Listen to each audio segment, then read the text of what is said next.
어머니, 치과 선생님이 어머니가 자꾸 사탕 주고 그래서 이빨이 다 썩었다고 그러시던데요.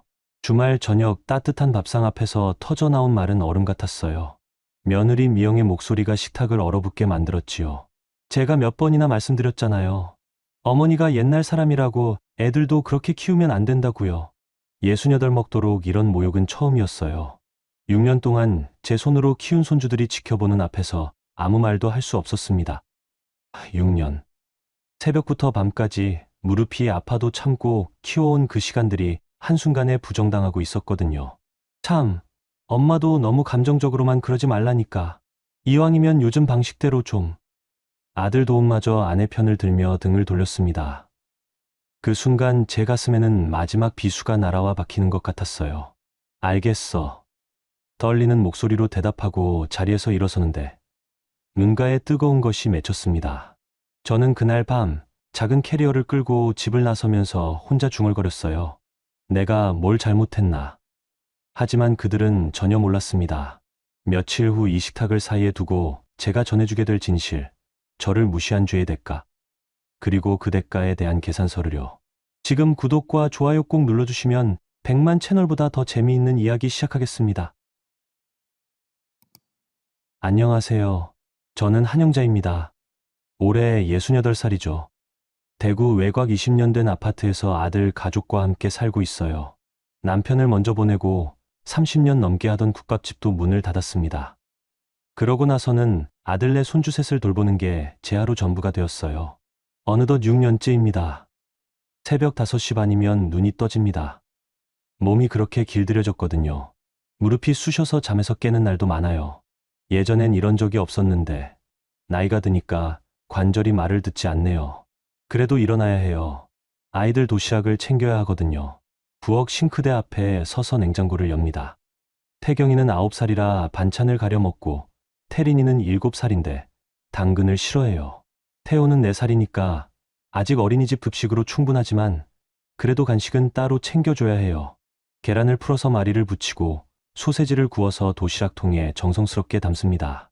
할머니, 오늘 뭐 싸줬어요? 태린이가 눈을 비비며 부엌으로 나옵니다.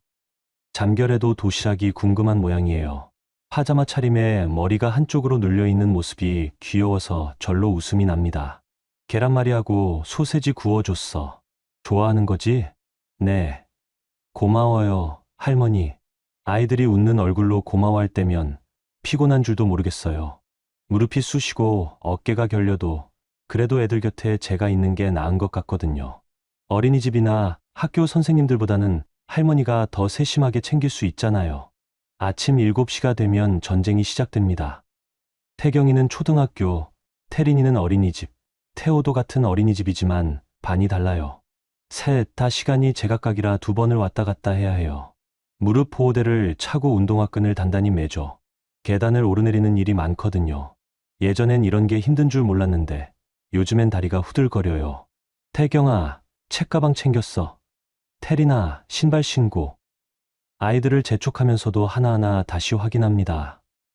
알림장은 가져갔는지, 필통은 빠뜨리지 않았는지, 수저는 챙겼는지요. 엄마 아빠가 일찍 나가서 확인해 줄 사람이 저밖에 없거든요. 할머니, 무릎 아파요? 태린이가 제 다리를 걱정스럽게 쳐다봅니다. 아이는 제가 무릎을 만지작거리는 걸 보고 있었나 봐요. 괜찮다. 할머니 튼튼해. 그렇게 말하지만 사실 밤마다 파스를 붙이고 자요. 아들네한테 아프다고 말하면 괜히 미안해할까봐 그냥 참고 있어요. 이 나이에 몸이 아픈 건 당연한 일이니까요. 첫 번째 등원을 마치고 집에 돌아오면 숨이 찹니다. 엘리베이터가 고장난 날이면 계단으로 15층을 올라가야 해요. 다리가 떨려도 중간에 멈출 수가 없어요. 2번째 등원 시간이 기다리고 있거든요. 아이들을 다 보내고 나면 집안일이 기다리고 있습니다. 빨래를 돌리고 바닥을 닦고 저녁 반찬을 미리 준비해두죠. 도훈이와 미영이가 늦게 들어오니까 아이들 저녁도 제가 차려줘야 하거든요. 냉장고 안을 뒤져서 있는 재료로 국을 끓이고 반찬 몇 가지를 추가로 만들어 놓습니다. 그래도 내가 안 하면 누가 하겠어. 혼자서 중얼거리며 걸레질을 합니다. 허리가 뻐근해도 이 집이 제 집처럼 느껴져서 게으름을 피울 수가 없어요. 국밥집 하던 시절의 습관인지 가만히 있으면 왠지 죄책감이 들거든요. 오후 2시쯤 태호를 데리러 어린이집에 갔다가 돌아왔습니다. 아이가 낮잠을 자는 동안 저도 잠시 쉬려고 소파에 앉았어요. 무릎에 손을 올리고 주물러 보니 뼈마디가 시큰거려요. 날씨가 흐린 날이면 더 심해지는 것 같아요. 오후 4시쯤 휴대폰이 울렸습니다. 여보세요? 안녕하세요. 태린이 담임 김 선생입니다. 순간 가슴이 철렁했어요. 아이가 다쳤나 싶어서요. 손주들 중에 누군가 아프거나 다치면 제가 제일 먼저 달려가야 하거든요. 네, 선생님. 무슨 일이세요? 태린이 하원 시간이 좀 늦어지고 있어서요. 그리고 요즘 간식을 많이 가져오는 것 같은데 충치 예방을 위해서 조금 줄여주시면 좋겠어요. 아, 네, 알겠습니다. 전화를 끊고 나니 마음이 무거웠습니다. 하원이 늦다는 건 제가 시간을 맞추지 못했다는 뜻이고 간식이 많다는 건 제가 사탕을 너무 많이 줬다는 얘기겠죠. 태린이가 숙제를 다 하면 사탕 하나씩 주곤 했는데 그것도 잘못된 일이었나 봐요. 저녁 7시 미영이가 퇴근해서 들어왔습니다. 콜센터에서 일하느라 하루 종일 목소리를 써서 그런지 피곤해 보여요. 어깨가 축 늘어져 있고 눈가에 피로가 역력했어요. 어머니, 오늘 선생님한테 전화 왔다고 들었는데요. 아, 그게 요즘 아이들 간식 관리 좀 신경 써달라고 하시더라고요. 너무 많이 주시면 안 된다고요. 미영이의 목소리가 평소보다 차갑게 들렸습니다. 아이들이 식탁에 앉아서 숙제하고 있는데도 목소리를 낮추지 않았어요. 태경이와 태린이가 연필을 든 채로 저희를 쳐다보고 있었어요. 미영아, 내가 사탕을 하나씩만. 어머니, 요즘도 그렇게 키우면 안 돼요. 아이들 교육에 안 좋다고 몇 번 말씀드렸잖아요. 그 말을 듣는 순간 가슴 한켠이 서늘해졌습니다. 6년 동안 정성으로 키운 손주들인데 제가 잘못 키우고 있다는 말로 들렸거든요. 옛날 방식으로 키운다는 뜻인지 아니면 아예 방법을 모른다는 뜻인지 알 수가 없었어요.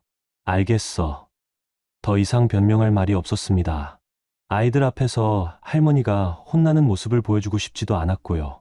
태린이가 걱정스러운 표정으로 저를 바라보고 있어서 괜찮다는 듯이 웃어 보였어요. 도훈이는 8시에 들어왔습니다. 회사 일이 바빠서 요즘 계속 야근을 하고 있어요. 피곤한 기색이 역력한 얼굴로 인사를 건네고는 곧바로 방으로 들어가더라고요. 아들도 힘들겠지만 그래도 오늘 있었던 일 정도는 이야기해줬으면 좋겠는데 그런 여유도 없나 봐요. 그날 밤 잠자리에 누워서 천장을 바라봤습니다.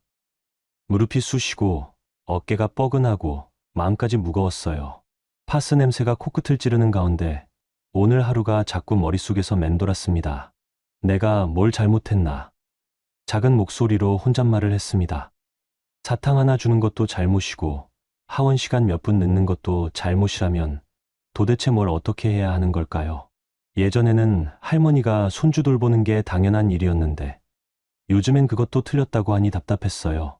6년 동안 이런 적이 없었는데 오늘 처음으로 제가 이 집에서 환영받지 못하는 사람인 것 같다는 생각이 들었습니다. 작은 금이 하나 생긴 것 같았어요. 눈에 보이지 않지만 분명히 어딘가 갈라지기 시작한 것 같았습니다. 그 일이 있고 며칠 뒤 주말이 되었습니다. 토요일 오후였어요. 무릎이 여전히 쑤셨지만 평소처럼 아이들 간식을 챙기고 있었습니다. 태경이는 친구들과 놀러 나갔고 태호는 낮잠을 자고 있었어요. 태린이만 거실에서 색칠 공부를 하고 있었습니다. 태린아, 치과 가야 해. 미영이가 태린이 손을 잡고 현관으로 나가더라고요. 정기검진 날이었거든요. 사실 저도 조금 걱정이 되긴 했어요. 며칠 전에 사탕 이야기가 나왔으니까요. 혹시 충치라도 있으면 어쩌나 싶었습니다. 할머니, 같이 가요. 아니야. 엄마랑 가렴. 할머니는 태워봐야 해. 태린이가 아쉬운 표정을 지었지만 미영이가 서둘러 데리고 나갔어요. 평소보다 말이 없어 보였습니다. 저는 집에서 태호를 보면서 기다렸어요. 1시간쯤 지나니까 걱정이 되기 시작했습니다. 보통은 30분이면 끝나는데 오늘은 오래 걸리고 있었거든요. 1시간 반 만에 현관문이 열리면서 미영이와 태린이가 돌아왔습니다. 태린이 얼굴이 살짝 부어 있었어요. 볼이 빨갛게 되어 있고 입술도 두툼해져 있었습니다. 치료를 받고 온 모양이었어요. 태린아, 많이 아팠어?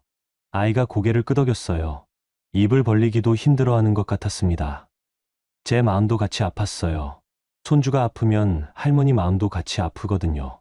어디 아픈 데는 없는지 살펴봤는데 다행히 다른 건 괜찮아 보였습니다. 미영이는 가방을 소파에 던지더니 한숨을 푹 쉬었습니다. 평소보다 표정이 훨씬 어두웠어요. 뭔가 기분이 많이 상한 것 같았습니다. 치과에서 무슨 일이 있었나 싶었어요. 어떻게 됐어? 검진만 받고 온 거야? 아니요. 충치가 있어서 치료받았어요. 많이 심했어? 네, 꽤 심했다고 하더라고요. 어금니 2개나. 제 가슴이 덜컥 내려앉았습니다.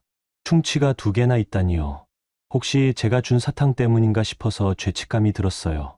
그때 태린이가 소파에 앉으면서 입을 열었습니다. 할머니, 의사 선생님이 물어봤어요. 뭘 물어봤는데? 누가 사탕을 자꾸 주냐고 물어봤어요. 그래서 할머니가 숙제 다 하면 1개씩 주신다고 말했어요. 순간 제 가슴이 쿵 떨어지는 것 같았어요. 아이가 순진하게 말하는 소리였지만 화살이 완전히 저를 향하고 있다는 걸 알 수 있었거든요. 미영이가 저를 째려보는 시선이 느껴졌어요. 그랬구나. 의사 선생님이 사탕 때문에 이가 썩었다고 했어요. 태린이가 계속 말하는데 한마디 한마디가 제 가슴에 못을 박는 것 같았습니다. 물론 아이는 아무 생각 없이 하는 말이었겠지만 저한테는 큰 충격이었어요. 미영이는 아무 말도 하지 않고 부엌으로 들어갔습니다. 냉장고 문을 세게 닫는 소리가 들렸어요. 화가 많이 난 게 분명했습니다. 저녁 식사 준비를 하면서도 계속 신경이 쓰였습니다. 미영이가 말을 하지 않고 있었거든요. 평소에는 오늘 뭐 했는지, 아이들 어땠는지 이런 얘기를 자연스럽게 나누는데 그날은 조용했어요. 무거운 침묵이 집 안을 감돌고 있었습니다. 도훈이가 7시에 들어왔습니다. 주말에도 회사 일이 있다고 나갔다가 돌아온 거였어요. 넥타이를 풀면서 인사를 하는데 평소보다 피곤해 보였습니다. 아빠, 나 치과 갔다 왔어. 태린이가 달려가서 말했어요. 그래? 많이 아팠어? 응. 이가 썩어서 치료받았어. 의사 선생님이 사탕 때문이라고 했어. 도훈이의 얼굴이 순간 굳어졌습니다. 미영이를 쳐다보더니 눈썹을 찌푸렸어요. 무슨 일인지 눈치챈 것 같았습니다. 충치가 좀 있었다고 하네요. 미영이가 건조하게 대답했어요. 목소리에서 화가 난 게 느껴졌습니다. 그랬구나. 탁에 모여 앉았습니다. 저는 국그릇을 나눠주고 반찬을 작은 접시에 덜어서 아이들 앞에 놓았어요. 평상시처럼 자연스럽게 하려고 했지만 분위기가 무겁게 가라앉아 있었습니다. 태경이도 뭔가 이상한 걸 느꼈는지 조용히 있었어요. 잘 먹겠습니다. 아이들이 인사를 하고 수저를 들었어요. 저도 밥을 떠서 입에 넣었는데 목구멍으로 넘어가지 않았습니다. 미영이가 계속 저를 쳐다보고 있는 게 느껴졌거든요. 시선이 따가웠어요. 한참 조용히 밥을 먹다가 미영이가 입을 열었습니다. 어머니, 목소리가 평소보다 낮고 차가웠어요. 무슨 말을 할지 알 것 같아서 가슴이 두근거렸습니다. 네. 오늘 치과에서 의사 선생님이 뭐라고 하셨는지 아세요? 뭐라고 그러던? 사탕 때문에 이가 썩었다고 하셨어요. 어금니 2개나 충치가 생겼대요. 누가 자꾸 사탕을 주냐고 물어보시더라고요. 젓가락을 든 손이 떨렸습니다. 아이들이 밥을 먹고 있는 자리에서 이런 이야기를 해야 하나 싶었어요. 태경이와 태호가 눈을 크게 뜨고 저희를 바라보고 있었습니다. 미영아, 나는 하루에 1개씩만. 어머니, 제가 몇 번이나 말씀드렸잖아요. 사탕은 좀 자제해달라고요. 미영이의 목소리가 점점 높아졌습니다. 평소에는 아무리 화가 나도 아이들 앞에서는 목소리를 낮추곤 했는데 오늘은 그러지 않았어요. 정말 많이 화가 난 것 같았습니다. 1개씩만 줬는데 1개씩이라도 매일 주면 문제가 되는 거잖아요. 그리고 하원도 자꾸 늦으시고 태블릿도 너무 오래 보게 하시고 그동안 쌓여있던 불만이 한꺼번에 터져 나오는 것 같았습니다. 사탕에서 시작해서 하원 시간, 태블릿 시청, 간식 관리까지 모든 게 다 제 잘못이라는 식으로 말하고 있었어요. 목소리에 원망과 짜증이 가득했습니다. 태블릿은 비 오는 날에 잠깐. 어머니, 요즘 애들은 그렇게 키우면 안 돼요. 선생님들이 다 뭐라고 하는지 아세요? 할머니가 너무 애들을 무르게 키운다고 해요. 그 말을 듣는 순간 정말 서웠습니다. 6년 동안 정성으로 키운 손주들인데 제가 잘못 키우고 있다는 말을 아이들 앞에서 듣게 되니까 자존심이 상했어요. 태경이가 숟가락을 내려놓았습니다. 7살짜리 태호도 할머니와 엄마가 싸우는 게 무서운지 울먹이기 시작했어요. 태린이는 입이 아픈데도 불구하고 걱정스러운 표정으로 저를 바라보고 있었습니다. 엄마, 할머니 혼내지 마. 태린이가 작은 목소리로 말했습니다. 입이 부어서 말하기 힘들어하면서도 저를 감싸주려고 하는 모습에 가슴이 더 아팠어요. 아이가 할머니를 걱정하고 있는데 정작 어른들은 이런 싸움을 하고 있으니까요. 태린아, 밥 먹어. 도훈이가 아이를 달래면서 미영이를 쳐다봤습니다. 그만하자는 눈빛이었어요. 여보, 애들 앞에서 그러지 말자. 애들 앞에서라도 말을 해야죠. 할머니가 계속 이렇게 하시면 아이들 교육에 안 좋다고요. 충치 치료비만 해도 10만 원 나왔어요. 돈 이야기까지 나오니까 더 기가 막혔습니다. 10만 원이 그렇게 아까운 돈인가 싶었어요. 6년 동안 육아비도 제대로 못 받고 손주들을 키워왔는데 치료비 10만 원 때문에 이렇게 구박을 받아야 하나 싶어서 허탈했습니다. 그래도 당신도 알잖아요. 선생님들이 뭐라고 하는지. 할머니 손에 맡기면 애들이 버릇없어진다고 해요. 미영이가 계속 말하는데 한마디 한마디가 제 가슴에 비수처럼 꽂혔습니다. 버릇없어진다니요. 제가 그렇게 못된 할머니인가요? 도훈이가 난처한 표정을 지었습니다. 어머니 편을 들자니 아내가 화를 낼 것 같고 아내 편을 들자니 어머니한테 미안할 것 같고요. 그런 기색이 얼굴에 다 드러나 있었어요. 한동안 망설이더니 결국 입을 열었습니다. 엄마도 이왕이면 요즘 방식대로 좀 해달라. 선생님들 말씀도 있고. 결국 도훈이도 아내 편을 드는 말을 했습니다. 그 순간 제 가슴에 마지막 못이 박히는 것 같았어요. 아들마저 저를 옛날 방식, 틀린 방식이라고 생각하는구나 싶었거든요. 알겠어. 더 이상 말할 게 없었습니다. 변명을 해봐야 소용없을 것 같았어요. 사탕 하나가 이렇게 큰 문제가 될 줄은 정말 몰랐거든요. 젓가락을 내려놓고 자리에서 일어섰습니다. 아이들이 걱정스러운 눈으로 저를 바라봤지만 웃어 보일 여유도 없었어요. 다리에 힘이 빠져서 휘청거렸는데 아무도 부축해주지 않았습니다. 할머니, 어디 가요? 태호가 울먹이며 물었습니다. 할머니 방에서 좀 쉴게. 할머니 아파요? 아니야. 괜찮아. 방문을 닫고 침대에 주저앉았습니다. 손이 떨렸어요. 6년 동안 정성껏 키운 손주들인데 제가 잘못 키우고 있다는 말을 들으니까 모든 게 허탈했습니다. 거실에서 아이들 우는 소리가 들렸어요. 도훈이와 미영이가 달래는 목소리도 들렸고요. 평소 같으면 제가 나가서 아이들을 안아줬을 텐데 그럴 기운도 없었습니다. 창밖을 바라봤습니다. 해가 지고 있었어요. 붉은 노을이 아파트 사이로 스며들고 있었습니다. 하루가 이렇게 끝나가는구나 싶었어요. 사탕 한 개에서 시작된 일이 이렇게 커질 줄은 정말 몰랐습니다. 그날 밤 잠을 이루지 못했습니다. 뒤척이다가 새벽에 화장실에 갔는데 거울에 비친 제 모습이 말이 아니었어요. 눈이 퉁퉁 부어 있고 얼굴이 초췌해져 있었거든요. 이런 일이 또 생기면 어떡하지 싶었어요. 앞으로는 뭘 해도 눈치를 봐야 할 것 같았습니다. 그날 밤 10시쯤 저는 작은 캐리어 하나를 끌고 집을 나섰습니다. 도훈이와 미영이는 아이들을 재우느라 바빴고 저는 조용히 방에서 짐을 챙겼어요. 많은 건 아니었습니다. 갈아입을 옷 몇 벌과 세면도구, 그리고 무릎약 정도요. 더 이상 이 집에 있을 수가 없었거든요. 현관 앞에서 잠시 망설였습니다. 정말 나가도 되는 건가 싶어서요. 그런데 거실에서 미영이와 도훈이가 작은 목소리로 이야기하는 소리가 들렸어요. 당신 엄마 진짜 고집스러워. 몇 번을 말해도 안 들어. 그래도 엄마 입장에서는 애들 있었게 해놓고 무슨 입장이야. 이제 치과비까지 계속 나올 건데 더 이상 듣고 싶지 않았습니다. 조용히 현관문을 열고 나섰어요. 밤바람이 차가웠습니다. 늦은 시간이라 아파트 단지가 조용했어요. 가로등 불빛이 바닥에 길게 그림자를 드리우고 있었습니다. 캐리어 바퀴 굴러가는 소리가 유독 크게 들렸어요. 버스 정류장에서 잠시 앉아 있었습니다. 딸 수진이 사는 곳까지 가려면 버스를 2번은 갈아타야 했거든요. 이 시간에 버스가 다닐까 걱정되었지만 다행히 막차가 아직 있었어요. 수진이가 사는 빌라는 대구 시내에서 조금 떨어진 곳에 있었습니다. 병원에서 교대 근무를 하다 보니 집값이 저렴한 곳을 구했다고 했어요. 2층짜리 작은 빌라였는데 수진이는 1층에 살고 있었습니다.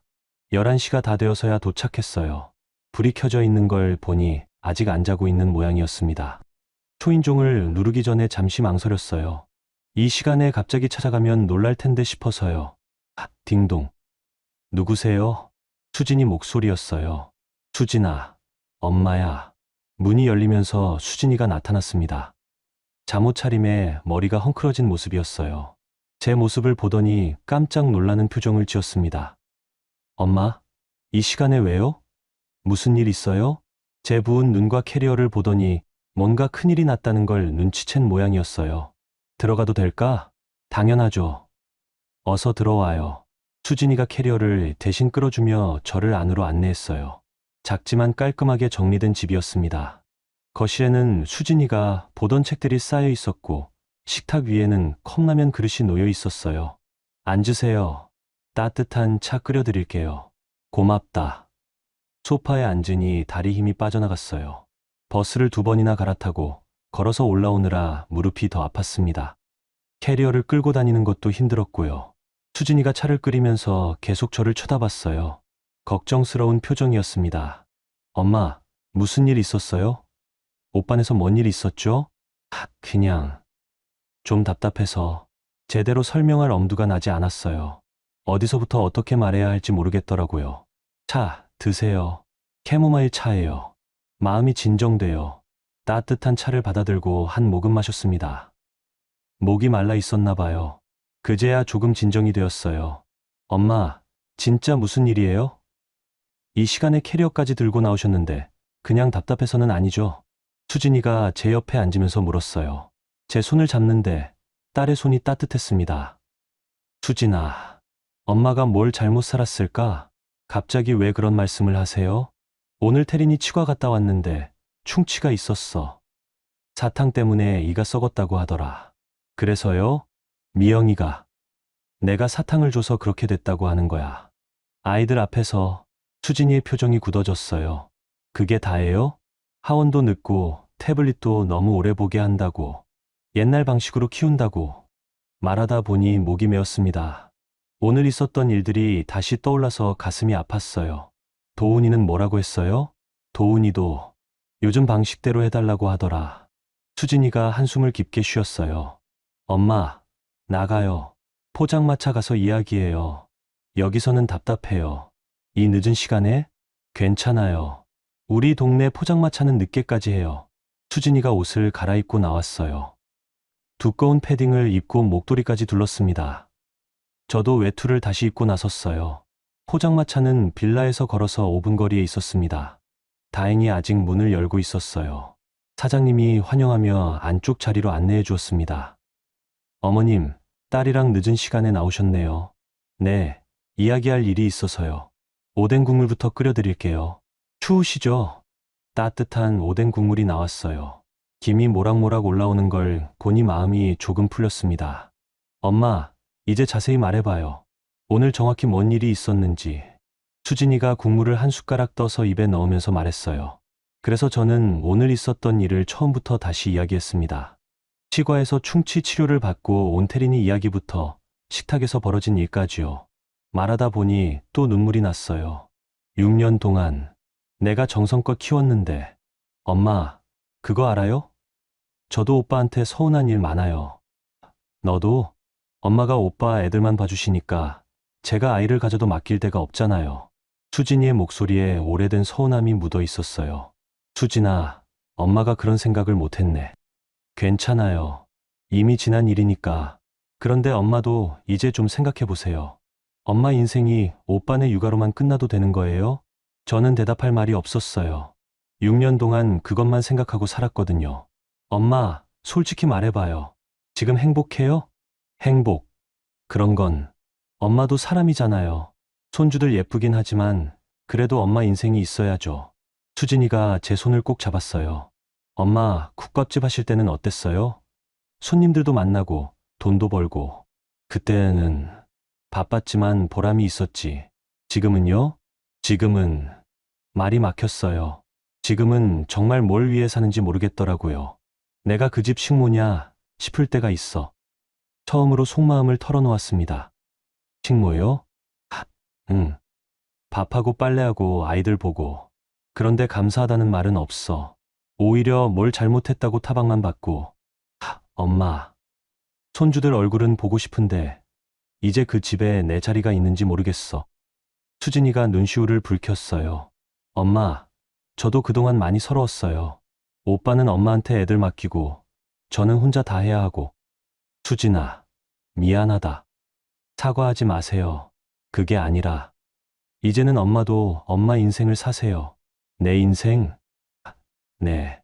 엄마도 하고 싶은 거 하고 만나고 싶은 사람 만나고 그런 거 있잖아요. 포장마차 안에는 저희 외에 손님이 별로 없었어요. 사장님은 TV를 보고 계셨고 저희는 작은 목소리로 이야기를 나누었습니다. 엄마, 이제 그만하고 싶다고 말씀해 보세요. 뭐라고? 그만하고 싶다고. 큰 소리로요. 수진이가 격려하는 목소리로 말했어요. 그만하고 싶어. 작은 목소리로 중얼거렸어요. 더 크게요. 이제 그만하고 싶어. 목소리가 조금 커졌어요. 더요. 이제 정말 그만하고 싶어. 나도 좀 쉬고 싶어. 포장마차 안에 제 목소리가 울렸어요. 사장님이 깜짝 놀라서 저희를 쳐다보셨지만 미안하다는 표정을 지어 보이니 이해한다는 듯이 웃어주셨어요. 잘하셨어요. 엄마. 수진이가 제 손을 더 꼭 잡았어요.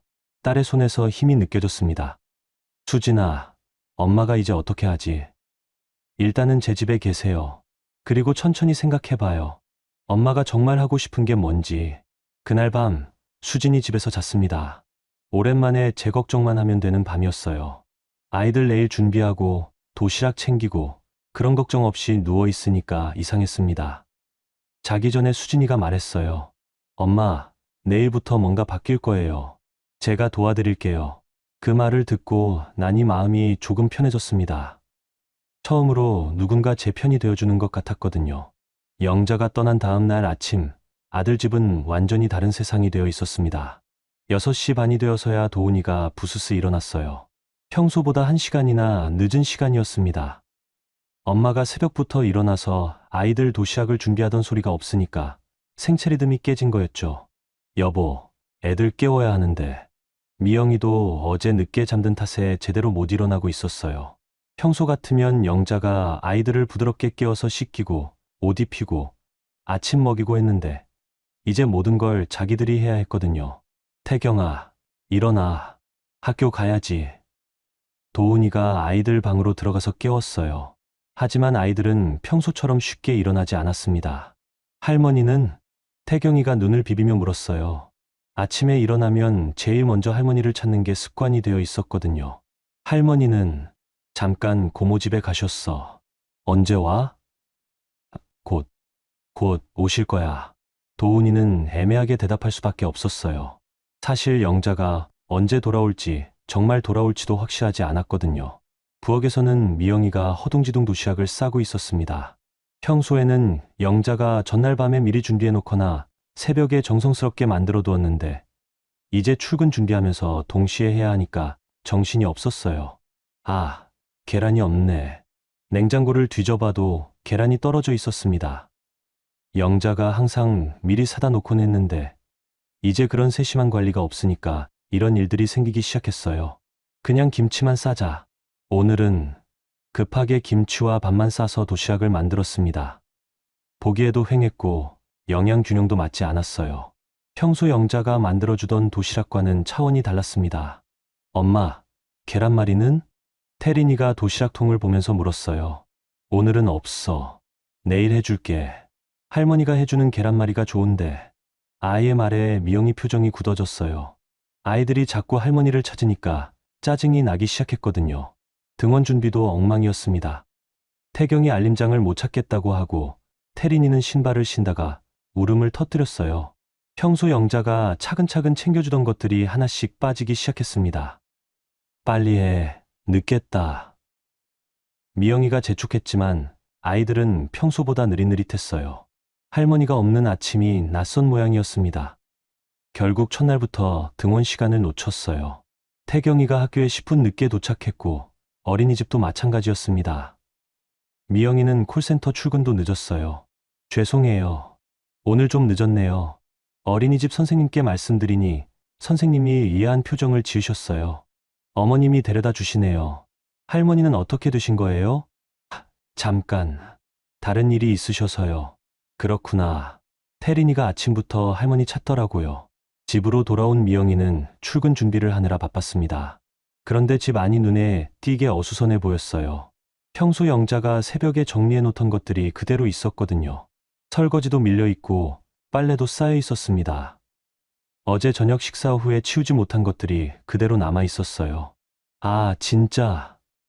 한숨이 절로 나왔습니다. 일하러 가야 하는데 집안일까지 신경 쓰기가 힘들었거든요. 콜센터에서도 집중이 잘 안 되었어요. 평소 같으면 영자가 아이들을 잘 돌봐주고 있다는 안심감이 있었는데 이제는 계속 걱정이 되었습니다. 점심시간에 도훈이한테 전화를 걸었어요. 여보, 애들은 어떻게 하고 있어? 글쎄, 회사에 있으니까 잘 모르겠는데. 어린이집에서는 뭐라고 안 했어. 특별한 말은 없었어. 그런데 집안 정리가 안 돼 있네. 퇴근하고 같이 하자. 하지만 두 사람 다 야근이 있는 날이었어요. 도훈이는 회사 업무 때문에, 미영이는 콜센터 실적 때문에 일찍 들어갈 수가 없었습니다. 하원 시간이 되어서야 미영이가 서둘러 어린이집으로 갔어요. 평소보다 30분 늦은 시간이었습니다. 어머님, 좀 늦으셨네요. 선생님이 시계를 보면서 말씀하셨어요. 다른 아이들은 다 가고 태린이와 태호만 남아 있었습니다. 죄송해요. 일이 좀 밀려서요. 태린이가 오늘 하루 종일 할머니 찾더라고요. 점심시간에도 울고. 그랬어요? 네. 그리고 태호는 낮잠 시간에 계속 울었어요. 할머니 없어서 그런 것 같아요. 선생님의 말을 들으니 가슴이 아팠어요. 아이들이 할머니를 그렇게 찾고 있다니요. 집으로 돌아가는 길, 태린이가 계속 물었어요. 엄마, 할머니 언제 와? 곧 올 거야. 오늘 와? 글쎄, 명확한 답을 할 수가 없었어요. 사실 영자가 언제 돌아올지, 정말 돌아올지도 모르겠었거든요. 저녁 준비도 문제였습니다. 평소 같으면 영자가 미리 국을 끓여놓고 반찬도 준비해 놓았는데 이제는 퇴근 후에 모든 걸 해야 했어요. 오늘 저녁 뭐 먹지? 냉장고를 열어봤는데 변변한 반찬이 없었어요. 영자가 항상 미리미리 장을 보고 반찬을 만들어 놓곤 했는데 그런 것들이 다 끊어진 거였죠. 그냥 배달시키자. 결국 치킨을 시켜 먹었어요. 아이들은 좋아했지만 영양면에서는 엉망이었습니다. 밤에 잠자리에 누인 아이들이 계속 울었어요. 특히 태린이가 심했습니다. 할머니 가지마. 할머니 가지마. 잠결에 중얼거리면서 뒤척였어요. 어린 마음에 할머니가 떠났다는 게 큰 충격이었나 봐요. 태호도 마찬가지였어요. 밤중에 깨서 울면서 할머니를 찾았습니다. 할머니 어디 갔어? 할머니. 아이를 달래려고 했지만 쉽지 않았어요. 평소 영자가 아이들과 얼마나 친밀한 관계를 맺고 있었는지 새삼 깨달았습니다. 이틀째 되는 날은 더 심각했어요. 태경이가 학교에서 돌아와서는 아무 말도 하지 않았습니다. 평소 활발하던 아이가 조용해져 있었어요. 태경아, 학교에서 뭐 했어? 그냥. 숙제는 있어? 몰라. 대화가 되지 않았어요. 아이가 무기력해 보였습니다. 사흘째 되던 날 어린이집에서 전화가 왔어요. 어머님, 잠깐 시간 되시면 나오실 수 있을까요? 무슨 일이세요? 태린이 상태가 좀 직접 말씀드리는 게 나을 것 같아요. 미영이는 급하게 어린이집으로 갔어요. 담임 선생님이 심각한 표정으로 기다리고 있었습니다. 어머님, 태린이가 며칠째 이상해요. 밥도 잘 안 먹고 친구들과도 놀지 않고. 그래요? 할머니 이야기만 계속해요. 언제 오시냐고. 그리고 표정이 많이 어두워졌어요. 선생님의 말을 들으니 가슴이 철렁했어요. 혹시 할머니께서 무슨 일이라도 있으신 건가요? 아니요. 잠깐 다른 곳에 가신 거예요. 그런데 왜 아이들이 이렇게 불안해하죠? 할머니가 안 와서 그런 것 같은데. 그 말을 듣는 순간 미영이 가슴이 순간 철렁 내려앉았어요. 자신이 내뱉은 말 한마디가 이렇게 큰 문제를 만든 건 아닐까 하는 생각이 들었거든요. 저희도 어떻게 해야 할지 모르겠어요. 아이가 너무 의기소침해져서. 죄송해요. 빨리 해결하도록 하겠어요. 어린이집을 나서면서 미영이는 처음으로 진짜 후회가 밀려왔어요. 사탕 때문에 그렇게 화를 낸 게 잘못이었나 싶었습니다. 그날 밤 휴게실에서 혼자 앉아 있으면서 생각했어요. 영자 없는 사흘이 이렇게 힘들다면 앞으로는 어떻게 살아야 할까요? 영자를 다시 설득해야 한다는 생각을 처음으로 진지하게 품게 되었습니다. 며칠 후 수진이가 조심스럽게 말을 꺼냈습니다. 엄마, 제가 아는 변호사 선생님 한 분 계세요. 변호사? 병원 동기 남편분이신데 생활법 전문으로 하신대요. 한번 만나보실래요? 수진이는 병원에서 같이 일하던 동기한테 상황을 설명했다고 했어요. 그랬더니 남편이 변호사인데 이런 일을 많이 다룬다고 하더라는 거였죠. 변호사까지 만날 일인가? 엄마, 그냥 상담만 받아보세요. 엄마가 하신 일이 어느 정도 가치가 있는 건지 한번 들어보시라고요. 구청 근처에 있는 작은 사무실이었습니다. 간판에는 서민호 법무사무소라고 적혀 있었어요. 생각보다 소박한 곳이었습니다. 거창한 빌딩이 아니라 상가 2층에 있었거든요. 어서 오세요. 수진 씨 어머님이시죠? 서민우 변호사는 40대 중반쯤 되어 보이는 사람이었어요. 인상이 부드럽고 목소리도 차분했습니다. 정장 차림이었지만 넥타이를 풀고 있어서 편안해 보였어요. 저희 동기가 많이 이야기해 주셔서 대충 상황은 알고 있습니다. 편하게 앉으세요. 사무실은 크지 않았지만 깔끔했어요. 책장에는 법전들이 빼곡히 꽂혀 있었고 책상 위에는 서류들이 정리되어 있었습니다. 벽에는 자격증과 함께 가족 사진이 걸려 있었어요. 어머님께서 6년 동안 손주 돌봄을 해오신 거죠? 네, 그렇습니다. 혹시 시간이나 내용을 기억하시는 게 있으신가요? 수진이가 대신 대답했어요. 미리 정리해온 메모지를 꺼내더라고요. 오전 6시부터 오후 8시까지 거의 매일이었어요. 주말에도 봐주시고 도시락 준비, 등하원, 집안일까지 다 하셨거든요. 서 변호사가 계산기를 두드렸어요. 하루에 14시간, 일주일에 7일. 이 정도면 단순한 육아 도움을 넘어서는 수준이네요. 그런가요? 네. 요즘 육아 도우미 시급이 시간당 15,000원 정도거든요. 하루 14시간이면 21만 원, 한 달이면. 계산기를 더 두드리더니 놀란 표정을 지었어요. 어머님, 한 달에 630만 원 정도 되는 일을 하고 계신 거예요. 제 머리가 하얘졌어요. 한 달에 630만 원이라니요. 그럼 6년 동안은 4억 5천만 원 정도 됩니다. 물론 이건 단순 계산이지만요. 숨이 막혔어요. 제가 그렇게 큰 일을 하고 있었다니요. 하지만 가족 간의 일이라서 법적으로 청구하기는 어려운 부분이 있어요. 그래도 이 정도 규모라면 무급 노동으로 인정받을 수 있습니다. 서 변호사가 파일을 하나 꺼내 보여줬어요. 비슷한 사례들이 정리되어 있었습니다. 할머니들의 손주 돌봄, 며느리들의 시부모 간병, 이런 것들이 요즘 많이 문제가 되고 있어요. 가족이라는 이름으로 당연하게 여겨지지만 실제로는 엄청난 경제적 가치가 있는 노동이거든요. 수진이가 제 손을 잡았어요. 엄마, 들으셨죠? 엄마가 하신 일이 이렇게 큰 일이었어요. 나도 몰랐어. 정말 몰랐어요. 그냥 할머니가 손주 보는 게 당연한 일인 줄 알았는데 이렇게 큰 가치가 있는 일이었다니요. 물론 돈을 받으려고 하는 건 아니시겠지만 적어도 이 정도 가치가 있는 일을 하고 계셨다는 건 아셔야 해요. 서 변호사가 부드럽게 말했어요. 엄마 인생값이 그 정도였구나. 혼자 중얼거렸어요. 국밥집 30년 하면서도 이런 계산은 안 해봤거든요. 그때는 손님들이 돈을 내고 밥을 먹으니까 당연히 값어치가 있는 일이라고 생각했는데 손주 돌보는 건 그냥 공짜로 해주는 일인 줄 알았어요. 혹시 이런 내용으로 정산서를 만들어 보시겠어요? 법적 효력은 없지만 상징적인 의미는 있을 거예요. 정산서요? 네. 육아비 정산서 같은 거요. 엄마님이 그동안 하신 일의 가치를 숫자로 보여주는 거죠. 수진이가 제 손을 더 꼭 잡았어요. 엄마, 한번 만들어 보세요. 엄마가 당당해질 수 있도록요. 그게 무슨 소용이 있을까? 소용 있어요. 엄마도 사람이라는 걸 보여주는 거예요. 서 변호사가 고개를 끄덕였어요. 어머님 말씀이 맞아요. 가족이라고 해서 노동의 가치가 없어지는 건 아니거든요. 오히려 더 소중한 일이죠. 한동안 생각했어요.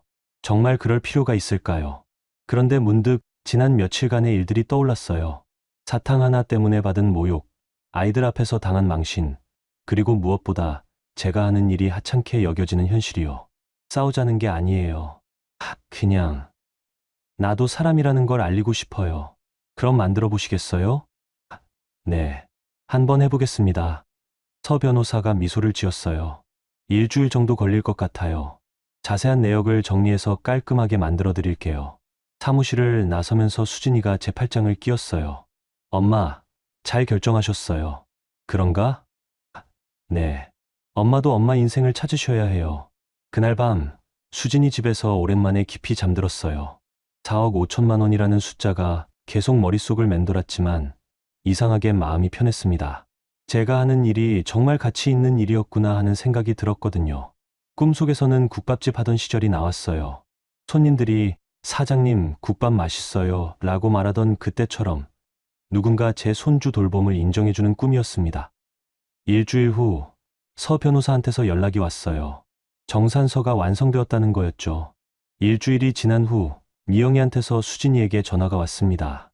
수진 씨, 혹시 어머님 안부 좀 여쭤볼 수 있을까요? 목소리가 평소와 달랐어요. 힘이 없고 조심스러웠습니다. 왜요? 아이들이 너무 힘들어해요. 밥도 안 먹고 밤에 계속 울고. 수진이가 저를 쳐다보더라고요. 미영이 목소리가 스피커폰으로 들리고 있었거든요. 어머님께 직접 사과드리고 싶어요. 제가 너무 심했던 것 같아서요. 사과요? 네. 다 같이 밥이나 먹으면서 이야기했으면 좋겠어요. 괜찮을까요? 수진이가 저에게 눈짓으로 물었어요. 전화를 받을 건지 말 건지요. 엄마, 어떻게 하실래요? 한동안 망설였어요. 정말 미영이가 진심으로 사과하려는 건지 아니면 그냥 아이들 때문에 어쩔 수 없어서 하는 말인지 알 수 없었거든요. 한번 가봐도 되겠다. 그럼 내일 저녁에 오세요. 제가 같이 갈게요. 다음 날 저녁 수진이와 함께 아들 집으로 갔습니다. 일주일 만에 가는 길이었어요. 익숙한 길인데도 마음이 무거웠습니다. 현관 앞에서 초인종을 눌렀어요. 평소 같으면 그냥 들어갔을 텐데 이제는 남의 집에 온 것 같은 기분이었습니다. 어서 오세요. 미영이가 문을 열어주었어요. 화장을 했지만 얼굴이 많이 상해 보였습니다. 며칠 동안 고생한 게 역력했어요. 할머니, 아이들이 달려왔어요. 태린이와 태호가 제 다리를 껴안으면서 울었습니다. 할머니 어디 갔어요? 왜 안 와요? 할머니 보고 싶었어요. 아이들 얼굴이 많이 야위어 있었어요. 일주일 만에 이렇게 변할 수가 있나 싶을 정도였습니다. 우리 예쁜이들. 아이들을 안아주니 마음이 아팠어요. 제가 이 집을 나간 게 맞는 선택이었나 싶었거든요. 거실에는 도훈이도 앉아 있었어요. 평소보다 일찍 퇴근한 모양이었습니다. 어색하게 인사를 나누고 식탁에 앉았어요. 미영이가 준비한 저녁상이었는데 평소 제가 차려주던 것과는 많이 달랐어요. 반찬 가지수도 적고 간도 제대로 안 맞는 것 같았습니다. 어머님, 그동안 정말 죄송했어요. 미영이가 먼저 입을 열었어요. 고개를 숙이면서 말하는데 목소리가 떨렸습니다. 제가 너무 예민하게 굴었어요. 사탕 때문에 그렇게 말씀드린 것도. 됐어. 지난 일이야. 아니에요. 정말 잘못했어요. 아이들이 이렇게 힘들어하는 걸 보니까 제가 얼마나 큰 실수를 했는지 알겠어요. 분위기가 조금씩 풀리는 것 같았어요. 아이들도 할머니가 돌아온 걸 좋아하고 있었고요. 그런데 도훈이가 입을 열었습니다. 엄마도 너무 감정적으로만 그러지 말았으면 좋겠어. 우리도 나름 고민이 있는데. 그 말을 듣는 순간 수진이 젓가락을 탁 내려놓았어요. 오빠가 뭐라고 그래? 아니, 서로 이해해야 하는 거 아냐? 엄마도 요즘 방식을 좀. 오빠, 지금 뭔 소리 하는 거야? 수진이 목소리가 차가워졌어요. 저도 깜짝 놀랄 정도였습니다. 여보, 그만. 미영이가 도훈이를 말리려 했지만 수진이가 이미 일어서고 있었어요. 오빠, 엄마가 감정적이라고? 정말로? 수진이가 가방에서 봉투 하나를 꺼냈어요. 두툼한 봉투였습니다. 수진아, 뭘 하는 거야? 오빠가 꼭 알아야 할 게 있어서 가져왔어. 봉투를 식탁 위에 올려두더라고요. 모든 사람이 그 봉투를 쳐다봤어요. 이게 뭐야? 엄마가 6년 동안 공짜로 한 일의 값이야. 봉투에서 서류를 꺼내더라고요. 변호사가 만들어준 정산서였습니다. 육아비 정산서. 변호사한테 정식으로 계산받았어. 종이를 펼치자 큰 글씨로 숫자가 적혀 있었어요. 총 육아비 4억 5천만 원이라고요. 뭐라고? 도훈이가 종이를 들여다봤어요. 눈이 커졌습니다. 4억 5천만 원? 응. 엄마가 하루 14시간씩 6년 동안 해주신 일의 정식 계산이야. 미영이도 종이를 보더니 얼굴이 하얘졌어요. 젓가락을 든 손이 떨렸습니다. 이게 정말이야? 변호사가 최저시급으로 계산한 거야. 도시락 준비, 등하원, 집안일, 아이 돌봄. 다 포함해서. 수진이 목소리에 분노가 섞여 있었어요. 우리가 엄마한테 빚진 돈이 이 정도라고. 수진아, 그건 좀 뭐? 가족이니까 공짜로 해주시는 게 당연하다고? 수진이가 도훈이를 째려봤어요. 오빠, 엄마가 감정적이라고 했지. 그럼 이 숫자도 감정적인 거야? 도훈이는 아무 말도 못했어요. 종이만 바라보고 있었습니다. 엄마 힘든 거 몰랐어. 무릎 아픈 것도 모르고 파스 붙이고 주무시는 것도 몰랐어. 그건 몰랐던 게 아니라 안 보려고 했던 거잖아. 편하니까. 수진이가 계속 말하는데 그동안 쌓였던 감정이 한꺼번에 터져 나오는 것 같았어요. 나도 엄마 딸이야. 근데 왜 맨날 오빠 애들만 봐주셔야 해? 나도 엄마 필요할 때 있어. 수진아, 엄마 국밥집 문 닫고 오빠 애들 보느라 제 인생을 포기하신 거야. 그런데 고마워하기는커녕 뭐가 잘못됐다고 타박만 하고. 미영이가 종이를 보면서 손으로 입을 막았어요. 충격받은 표정이었습니다. 4억. 이렇게 큰 돈을. 이제 알겠어. 엄마가 얼마나 큰 희생을 하셨는지. 수진이가 미영이를 향해 돌아섰어요. 옳게 사탕 하나 때문에 엄마한테 그렇게 말할 수 있었어. 이 정도 값어치 일을 하시는 분한테. 미영이가 젓가락을 떨어뜨렸어요. 탁 소리가 식탁에 울렸습니다. 어머님, 제가 정말 충치 치료비 10만 원이 아까웠어.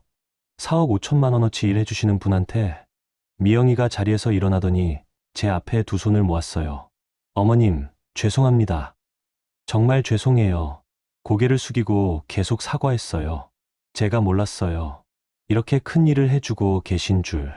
정말 몰랐어요. 옳게. 어머님께 너무 큰 죄를 지었어요. 어떻게 용서받을 수 있을까요? 미영이가 울기 시작했어요. 진짜 후회하는 것 같았습니다. 아이들도 상황을 다 알아듣지는 못했지만 엄마가 할머니한테 사과하는 걸 보고 있었어요. 태경이가 제 손을 잡았습니다. 할머니, 엄마가 미안하다고 해요. 응, 할머니도 들었어. 도훈이도 종이를 보면서 말없이 고개를 숙였어요. 자기가 얼마나 큰 실수를 했는지 깨달은 모양이었습니다. 엄마, 죄송해요. 저도 정말 몰랐어요. 됐다. 다 지난 일이야. 하지만 제 마음은 복잡했어요. 미안하다는 말을 듣긴 했지만 상처받은 마음이 쉽게 아물지는 않았거든요. 수진이가 제 어깨에 손을 얹었어요. 엄마, 이제 결정하세요. 엄마가 어떻게 살고 싶으신지. 그 말을 듣고 나니 무언가 확실해졌어요. 저도 제 인생을 살고 싶다는 생각이요. 며칠 후, 저는 중요한 결정을 내렸습니다. 수진아, 작은 방 하나 구해줄 수 있을까? 방요? 엄마 혼자 쓰실? 응. 이제 내 공간이 필요한 것 같아. 수진이가 기쁜 표정을 지었어요. 당연하죠.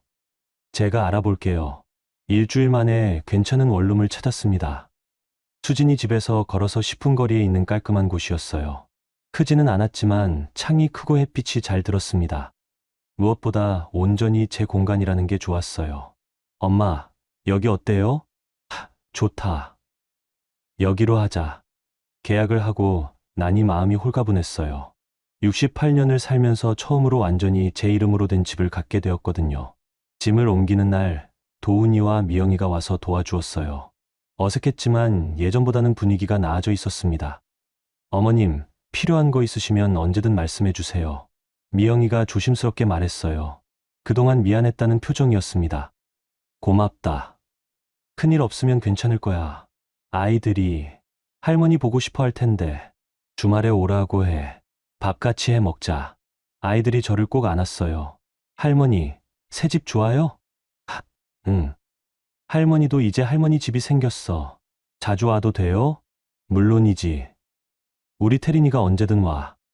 원룸에 정착하고 나서 첫 번째로 한 일은 창가에 화분을 놓는 것이었어요. 수진이가 사다 준 꽃들이었습니다. 제라늄과 베고니아, 그리고 작은 허브들이었어요.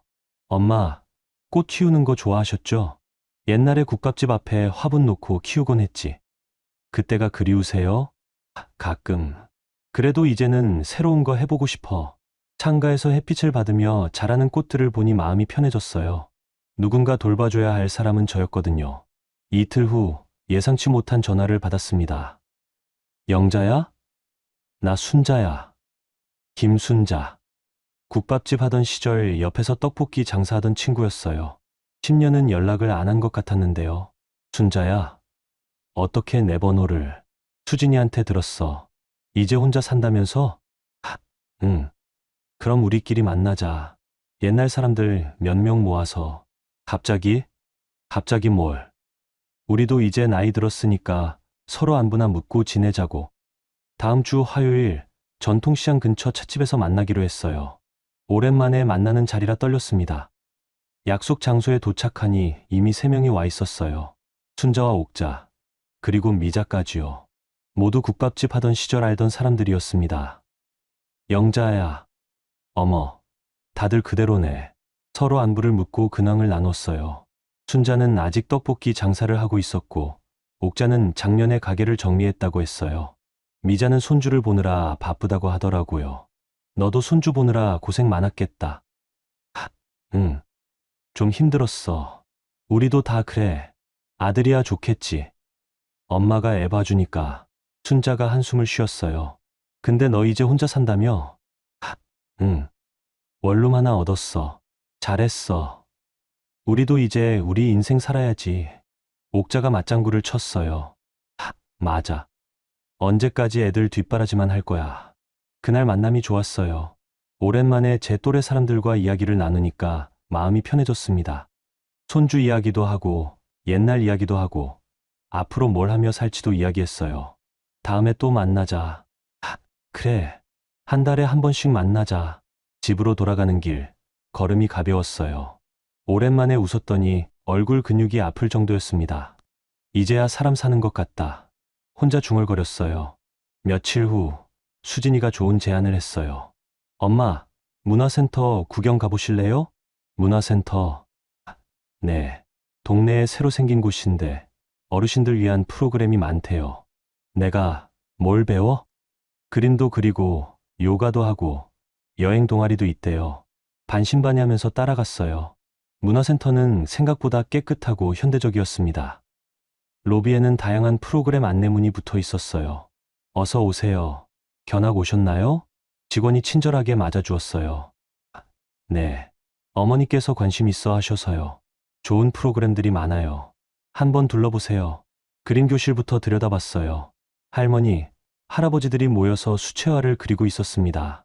모두 진지한 표정으로 붓을 들고 있었어요. 저분들 나이가 어떻게 돼요? 70대 분들도 계세요. 처음엔 다들 어색해 하시는데 금방 적응하셔요. 한 할머니가 그린 그림이 눈에 들어왔어요. 꽃밭 그림이었는데 색깔이 예뻤습니다. 저거 정말 할머니가 그린 거예요? 네. 석 달 배우신 분이에요. 신기했어요. 저도 그런 걸 할 수 있을까 싶었습니다. 다음으로 요가 교실을 봤어요. 나이 드신 분들이 매트 위에서 천천히 몸을 움직이고 있었습니다. 무릎이 아픈 사람은 의자에 앉아서 할 수 있는 동작을 하고 있더라고요. 엄마 무릎에도 좋을 것 같은데요. 그럴까? 네. 관절에 무리 안 가게 하는 동작들이에요. 마지막으로 여행 동아리 모임실을 봤어요. 벽에는 여러 나라 사진들이 붙어 있었고 할머니들이 모여서 여행 계획을 세우고 있었습니다. 다음 달에 경주 가기로 했어요. 국내 여행부터 시작해서 점차 해외까지 가세요. 전 아이의 해외여행도 가요? 물론이죠. 70 넘은 분들도 일본, 중국 다녀오시거든요. 놀라웠어요. 제 또래 사람들이 그렇게 활발하게 활동하고 있다니요. 엄마, 어때요? 한번 해보실래요? 내 나이에 뭘 새로 배워? 나이가 문제가 아니에요. 마음만 있으면 돼요. 집으로 돌아가서 곰곰 생각해 봤어요. 정말 뭔가 새로운 걸 시작할 수 있을까요? 그날 밤, 창가에서 꽃들을 보면서 결심했어요. 한번 해보자.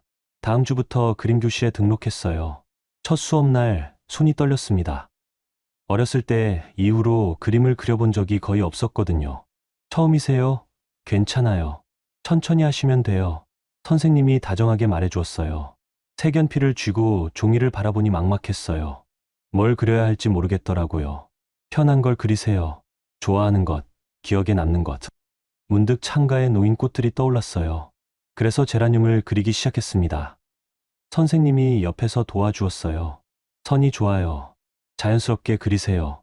1시간 동안 그린 그림이 완성되었어요. 서툴렀지만 제가 그린 거라고 하니 신기했습니다. 할머니, 처음 치고 잘 그리셨어요. 옆에 앉은 할머니가 말해주었어요. 고맙습니다. 저도 처음엔 못 그렸는데 계속 하다 보니 늘더라고요. 집에 돌아와서 그림을 냉장고에 붙여놓았어요. 오랜만에 뿌듯한 기분이었습니다. 첫 주말 약속대로 아이들이 찾아왔어요. 할머니, 뭐 하고 계셨어요?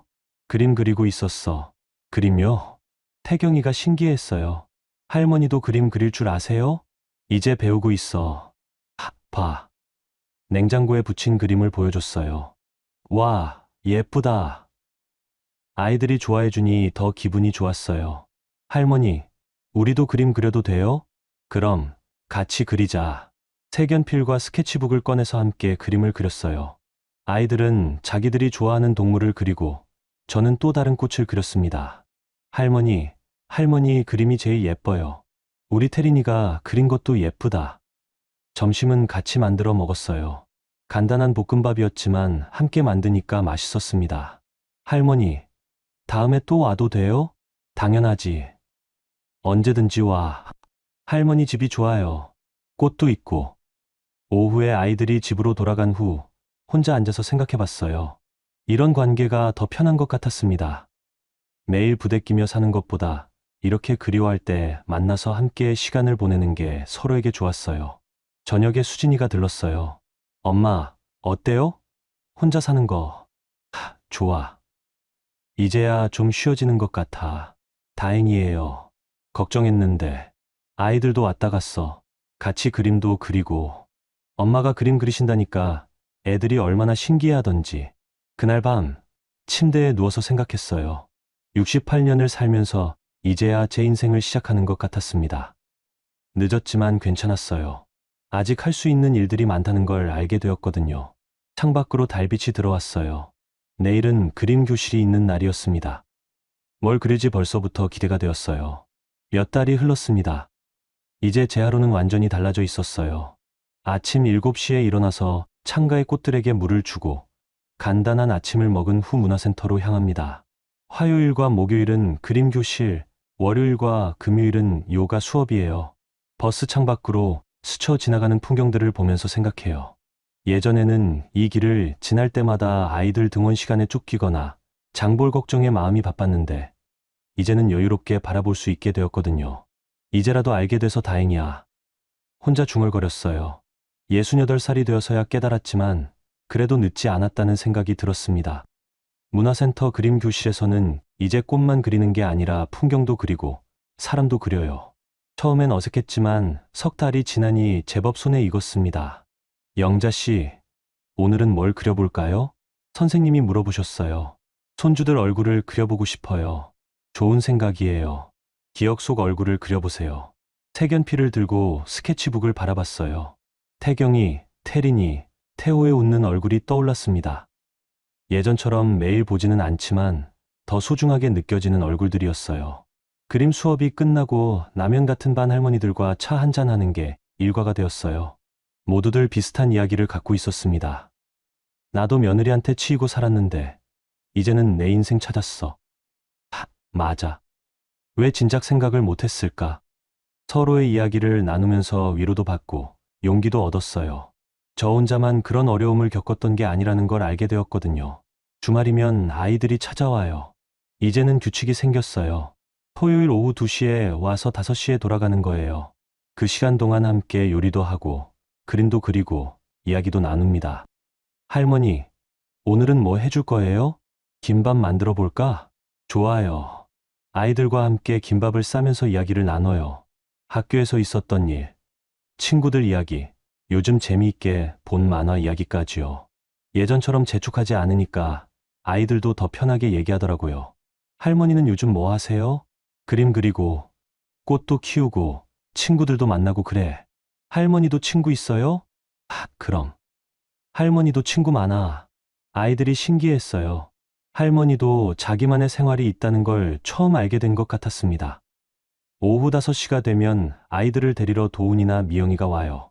예전보다 훨씬 정중해졌어요. 어머님, 오늘도 고마웠어요. 괜찮아. 애들이 워낙 착해서 다음 주에도 와도 될까요? 언제든지. 이제는 억지로 하는 육아가 아니라 할머니로서 손주들과 즐거운 시간을 보내는 거예요. 책임감의 무게는 덜어내고 사랑만 나누는 관계가 되었습니다. 한 달에 한 번은 시장 친구들과 만나요. 순자, 옥자, 미자와 함께 맛있는 거 먹고 옛날 이야기도 하고 요즘 하는 일들도 이야기해요. 영자야, 너 진짜 달라졌다. 어떻게? 얼굴이 밝아졌어. 예전엔 항상 피곤해 보였는데. 그래? 응. 지금이 훨씬 좋아 보여. 친구들 말을 들으니 정말 그런 것 같았어요.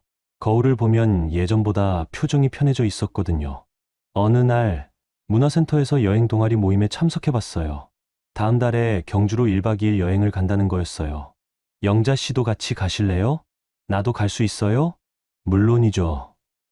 우리끼리 재미있게 다녀와요. 생전 처음 친구들과 떠나는 여행이었어요. 남편과 함께 다닌 적은 있어도 여자끼리만 가는 여행은 처음이었습니다. 경주 여행은 정말 즐거웠어요. 불국사도 보고 천마총도 구경하고 맛있는 음식도 먹었습니다. 무엇보다 아무 걱정 없이 하루를 보낸다는 게 이렇게 좋은 줄 몰랐어요. 내년에는 제주도 가자. 좋아. 제주도도 가보고 싶었어. 여행에서 돌아온 후 제 세상은 더욱 넓어져 있었어요. 할 수 있는 일들이 이렇게 많다는 걸 새삼 깨달았습니다. 며칠 전 태린이와 함께 시장에 갔어요. 오랜만에 둘이서만 나온 거였습니다. 할머니, 저기 떡볶이 아줌마예요? 어? 순자야. 우연히 순자를 만났어요. 순자가 태린이를 보더니 반가워했습니다. 영자야, 이게 손주구나. 참 예쁘게 생겼다. 고마워. 할머니, 저분이 할머니 친구예요? 응. 할머니가 젊었을 때부터 알던 친구야. 태린이가 신기해하는 표정을 지었어요. 할머니에게도 오랜 친구가 있다는 게 새로운 발견인 것 같았습니다. 집으로 돌아가는 길, 태린이가 말했어요. 할머니는 언제가 제일 행복해요? 글쎄, 요즘이 제일 행복한 것 같아. 왜요? 할머니도 할머니 인생이 생겼거든. 할머니 인생이요? 응. 할머니도 하고 싶은 거 하고, 만나고 싶은 사람 만나고, 가고 싶은 데 가고 그러는 거야. 태린이가 고개를 끄덕였어요. 완전히 이해했는지는 모르겠지만 할머니가 행복하다는 건 알 수 있는 것 같았습니다. 시장 어귀에서 태린이와 헤어지는 시간이 왔어요. 도훈이가 데리러 와 있었거든요. 할머니, 다음 주에 또 와도 돼요? 그럼. 언제든지 와. 사랑해요, 할머니. 할머니도 사랑해. 태린이가 아빠 손을 잡고 걸어가는 뒷모습을 보면서 생각했어요. 이제는 서로에게 부담이 되지 않는 관계가 되었다는 거요. 할머니는 할머니 인생을 살고 손주들은 손주들 인생을 사는 거예요. 저는 반대 방향으로 걸어갔어요. 내일은 그림 교실이 있는 날이었습니다. 뭘 그릴지 벌써 정해놨어요. 시장 골목 풍경을 그려보려고 했거든요. 이 이야기를 듣고 계신 분들께 말씀드리고 싶어요. 우리 곁에는 많은 엄마들과 할머니들이 있습니다. 누군가의 밥을 짓고, 누군가의 아이를 재우고, 누군가의 뒷바라지를 하며 살아가는 손들이 있어요. 그 손들이 없으면 세상이 돌아가지 않을 것 같지만, 정작 그 손들의 주인이 누구인지, 어떤 꿈을 가지고 있는지는 잘 보이지 않습니다. 모든 엄마에게도, 모든 할머니에게도 인생이 있다는 걸 기억해 주세요. 누군가의 그림자나 누군가의 수단이 아니라, 각자의 이름을 가진 한 사람으로 살아갈 권리가 있다는 거요. 저는 68살에 그걸 깨달았지만 여러분은 더 일찍 깨달으시길 바라요. 인생은 언제든 새로 시작할 수 있으니까요.